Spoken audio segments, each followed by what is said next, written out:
Yeah, so we're back, and yeah, so like we were saying, let me move this around. Yeah, there we go. So Mhm. yeah, the good thing about LAFC is that Andy Najar, he's only 27 years old. They have a lot of youth down there. Like I think the oldest guy is obviously Jordan Harvey. He's in like his later 30s, but like you said, you're seeing a lot of that young youth, especially from Central and South America, that where they're recruiting the players, and they're also getting that young talent to come to America, come to the U.S. opposed to head back or Europe and stuff because like I said, I've mentioned this before. You're starting to see the trend slowly come up north to North America, opposed to going all the way to Europe. Even with Mhm. LA Galaxy, you got Guillermo Barros Scalotto, you had Christian Pavone. Now I think the big challenge for the teams like LAFC and LA Galaxy is to have these players long term or to be able to flip them and profit off of them. As a Yeah, club. yeah, and another thing, a lot of the European leagues are already watching MLS. Exactly. We have players who played over here, who are investors in their teams. You have Beckham, who's a big time star, who was a great soccer player during his time. Well, that's why the MLS kind of started to be known because of Beckham in the last years. So yeah, it's important because you have these young players coming into the MLS Hmm. instead of them going to perhaps now Liga MX. I think also now they come to the MLS and they go to Europe. So that's a big, I would say they make a big jump from MLS to Europe. So that's also a good point for it for the league. Yeah, no, it's exciting. We'll just have to see how this all plays out for LFC. I know you had mentioned that he hasn't played a game in over a year. The benefit Yeah. is that a lot of players haven't played a game in 3 months, so he's probably Hmm. and he's been. I'm assuming he's just been conditioning this whole time since Yeah. then. So he's going to be right there with LAFC players. So I wouldn't be surprised if they decide to start him, or he starts the second game for them, or he comes off the bench, in the second half because LA. Another thing we should know is that MLS has up to five subs now with the FIFA rules, so they're going to have up to subs for anybody in MLS. So that gives a lot of opportunity for the coaches to try a lot of things, and I think this is an exciting thing. But yeah, moving on. So the next topic we got going on. So it's a 2 year anniversary of when Mexico beat Germany in the 2018 World Cup. That was actually Mexico's first game. Obviously, you see the photo right there. Chucky Lozano. He scored the only goal. He helped beat Germany 1-0. Game was insane. I was there watching it Mm. live. I was lucky, and just being there, that whole experience, it's been one of the best, honestly, the best game I've ever been to. We're in Russia, we're in Moscow. That was like the opening weekend and stuff, and that was one of the big games. And man, like when I say when they won, like if you're a Mexico fan or you had a Mexico jersey, like they bought you beer, drinks, man. It was like the best experience of my life, and yeah, I was so happy that I got to experience that live. Yeah, it was during a time where Mexico was going into this game with a lot of doubt A lot of doubt. because, yeah, a lot of criticism going towards Juan Carlos Osorio for all the changes that he would make on the team. And yeah, they pretty much shocked the world because, Germany was the defending world champion back then in 2018. So to beat Germany, that type of team with great players, to come out and stunt pretty much everybody. Yeah. It was a big win in history for Mexican soccer. And with that being said, it was Guillermo Ochoa, who's barely the second goalkeeper in World Cup history to have clean sheets between Brazil and Germany. So that Yeah. was a big part of the story And for Guillermo Ochoa. what the interesting thing was when I was at the stadium, there was a lot of Mexican fans, and you could barely saw any German fans because the Germans assumed they were going to get the win, because like you said, Hmm. Mexico was coming in, the coaching, was kind of iffy. You didn't know the coach had made a lot of changes, and then once they beat Germany, they stunned them, and then like everybody was like, because no one liked the Germans because they won the World Cup, and they came in hockey, and then they didn't even make it past the group stage which was Right. which was crazy. And yeah, I mean that World Cup, I think that was the best World Cup that I've ever experienced or obviously seen because there were so many ups and downs, and so many, not just that, there were so many games that shocked you, and you're like, no way, this team beat. And then Russia, the Russian team made it really pretty far in the World Cup, and everything. Just, I mean, being part of the World Cup, being there, you really get to see how the world comes together and how everybody understands one sport, and everybody's supporting each other and doing this.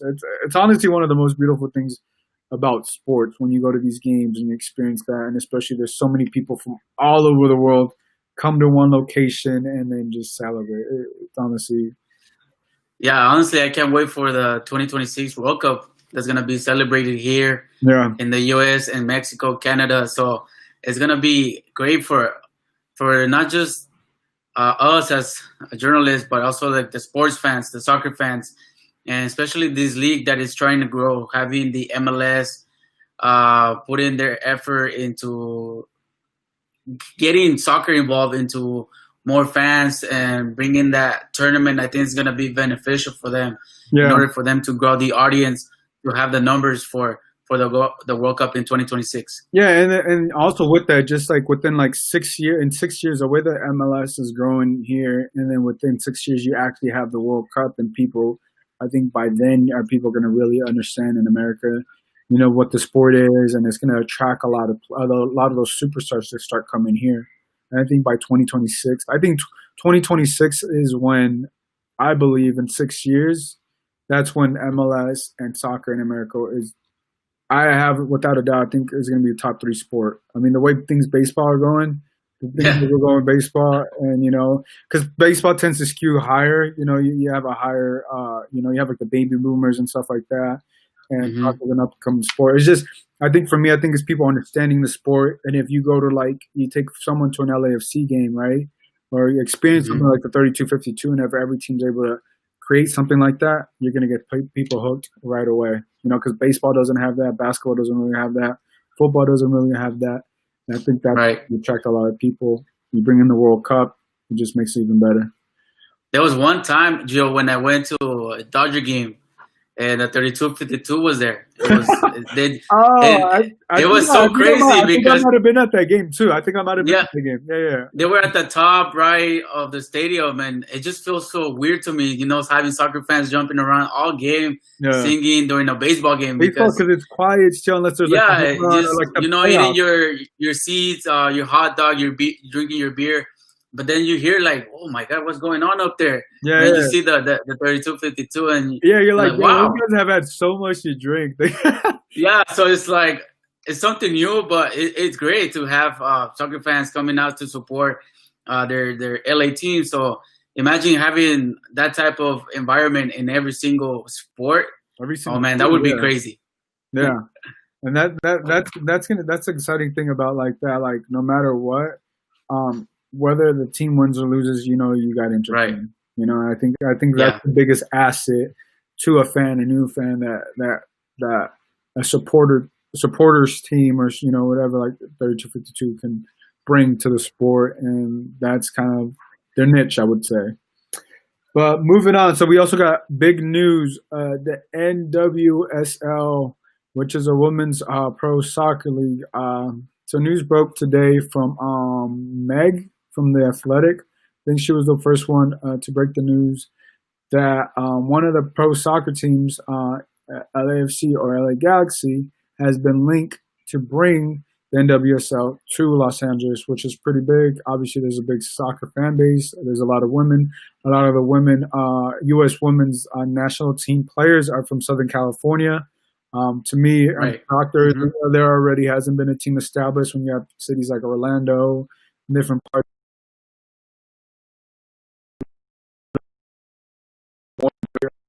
Places, to me, it never made sense that they don't already have a team. So you're having this lady by the woman of Julie Ehrman. She's part of this, and alongside it looks like LA Galaxy is the team that is the one that's going to be tied with that. What are your thoughts about that? Yeah, I think it's great news, Gio, because it's been over a decade, I believe, since we last seen a pro soccer team of women's here in LA. So bringing a soccer team into this type of environment where the soccer rivalry is growing between LA Galaxy and LAFC. Imagine having that in the NWSL. That would be something to really look forward to. Great step by the LA Galaxy to be the supposedly right now the partners to do this project. You see Kevin Baxter tweeted that earlier, that he asked both clubs and LAFC denied the rumors, but LA Galaxy didn't confirm or deny. So that's why the speculation is coming from having LA Galaxy being that other business partner to set up the team here in LA. Yeah, and also it makes sense too because, well, they also got rid of their women's academy, which kind of I know left a lot of those women players, the young athletes, kind of like they were left in kind of limbo because the LA Galaxy women's academy got just dismantled. And I mean, if this is LA Galaxy's way of like saying instead of having a women's academy, let's have a actual pro team, I guess that's their way of going around it or whatever. But yeah, if you bring in a women's team, because if you go to an LAFC game or you go to LA Galaxy, I always saw the NWSL. I'm gonna be honest, I didn't know what the NWSL was until this past season or these past 2 seasons. I had to ask because I knew there was a women's soccer league. I just didn't know it was the NWSL. I didn't know that was what it's standing for and everything. So, and I think it's also going to bring a lot of those girls that are like, I think it's going to add a better path of like, okay, this is how I get here. Say the LA team, has an academy just like LAFC or LA Galaxy. You start to have a path easier for these young ladies to eventually, make it to the national team and make it to this league. And I think that's the big thing of this. You have all these players, all these talented players that make it to the women's national team, but you don't have an easy path to get there. And I think this is another step in the right direction. I know there's a lot of trouble with that and figuring out how to like make it smoother, but I think it's a step at a time, and this is just going to help the women's game. Yeah, definitely. I think just having one of the MLS teams from LA just probably being part of it, they probably don't want to disclose as much information because it's not confirmed yet. But I was reading a report, actually, Joe, the one you sent me from SB Nation, LAG Confidential, that there was a trademark application that had been made by Ehrman for Angel City FC. So, I mean, that could tell you something about this news, and probably a name that actually fits the team.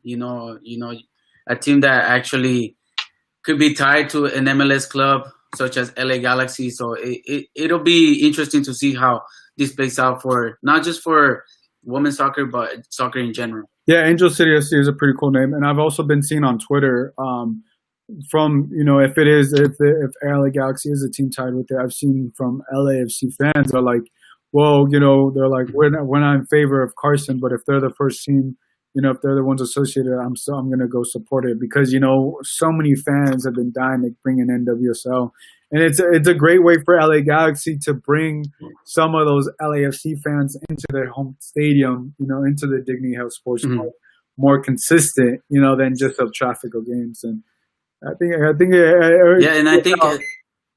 ahead.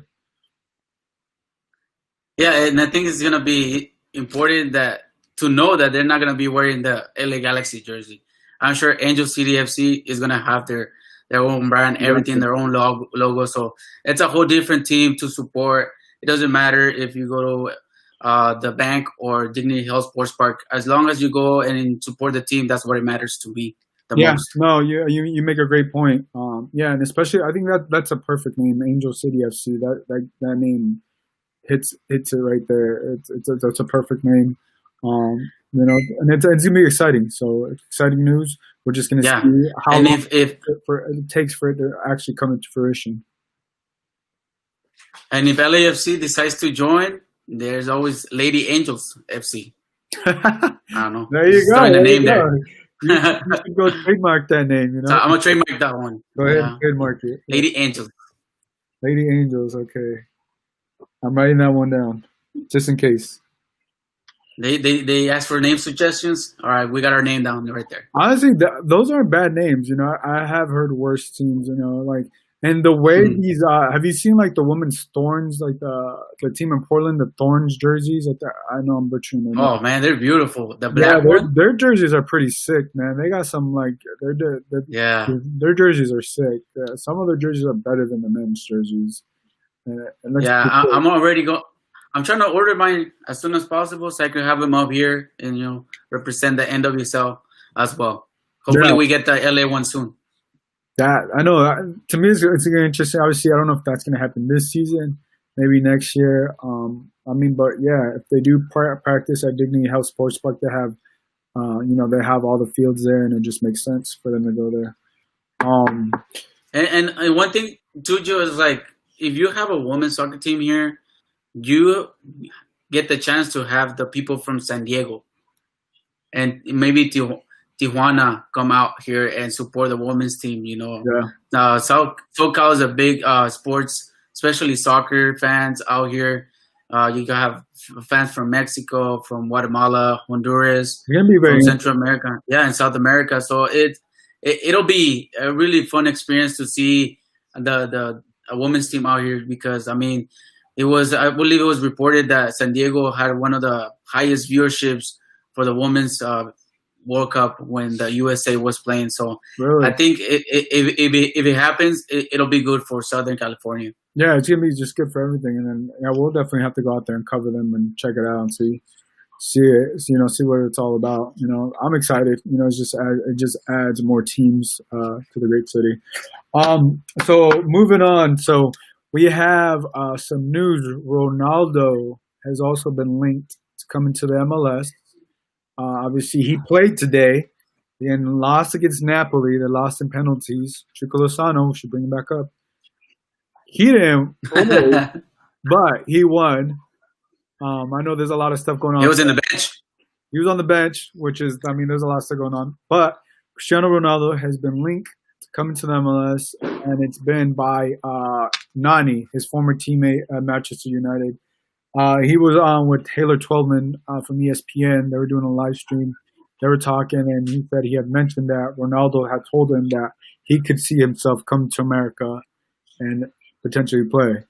Now, I don't know how soon that's going to happen, but Nani saying that.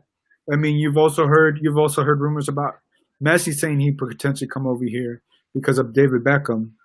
If you have those type of superstars, I mean, you already had Zlatan, you already had David Beckham, Zlatan, and if you have Ronaldo and Messi come over, and Messi, oh my God, it's just gonna go. Imagine in the same team. Oh my, what? Imagine on the same team. Oh no, I don't want to see that. I don't want to see that because it's gonna be unfair. It's just gonna be unfair. Like they have to be on the. I don't even think they would want to be on the same team. You know what I'm saying? That rivalry. It's like they'll be past their prime, So it's. But still, like look at Zlatan. If they come like Zlatan, he was past his prime. Look at David Beckham, but they still were able to score. You can't tell me like Messi and Ronaldo are not going to come. If Zlatan was able to score 30 goals last season, I'm pretty sure those guys can do it around. Messi would score 100 and break Bella's record. I don't know about 100, but I do see past 30 if they're able to stay healthy and in shape. Like I definitely do see that. But just having those names linked to the MLS is just going to add value to the league. Yeah, big time. A lot of different things. I think it's some news that makes you hope that this happens in real life. Well, it comes true in the future because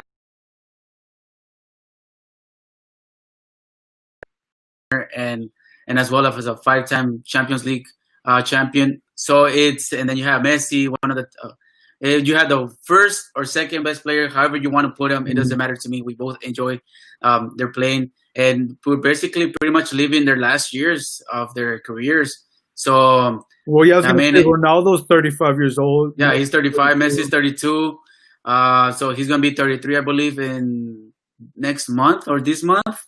So yeah, you have to enjoy the last years of these two players who gave so much to the game of soccer for the past 12, 15 years. So it's unbelievable what they've done.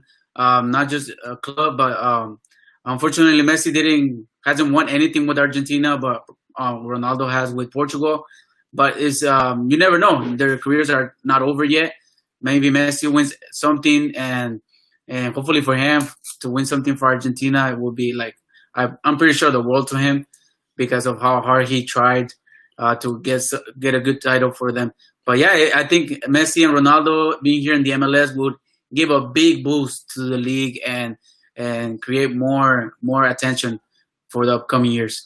Yeah, you got to think. I don't know what Ronaldo's contract. I don't know when it ends. So you got to think he's 35.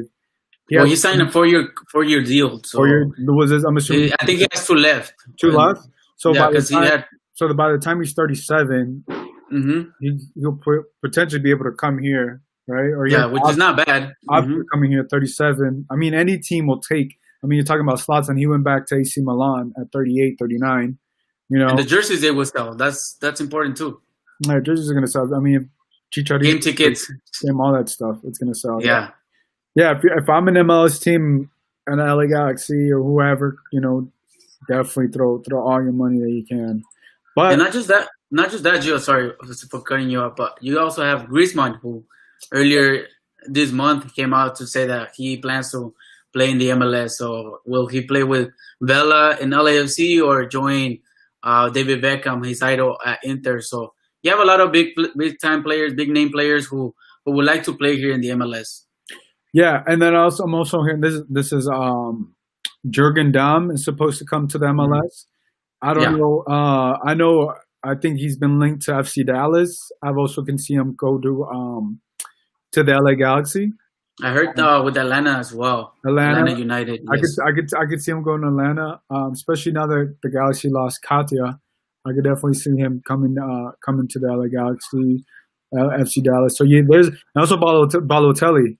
You know, a lot of people are mentioning him with LA Galaxy too. I don't know if it makes sense for LA Galaxy, but I mean he's a big name.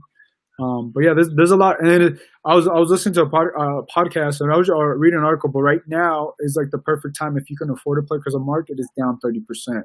Yeah, it's down 30%. So if you can get a player, you know, who you wouldn't have to pay as much, it makes sense. And if you have the money, and typically MLS teams some of the teams do have the money. You know, they do have the money. LA to make it happen. LAFC, you saw them already make a move. I don't know I think a lot more stuff are going to happen, you know, within the next couple of weeks. And, you know, trying to get once the transfer market opens and everything else. And I know this is going to be an exciting time. But hopefully Messi comes, Joe, because look, I got my jersey ready. Look at that. You got the Barcelona jersey. Oh, my America jersey too. But anyways, look at that. Oh, okay. Messi jersey. I'll just change pretty much the logo, whoever he signs with. Barcelona typically comes every summer, but they don't do Messi. If he signs for LA Galaxy, Inter Miami, I'll just put the logo there and keep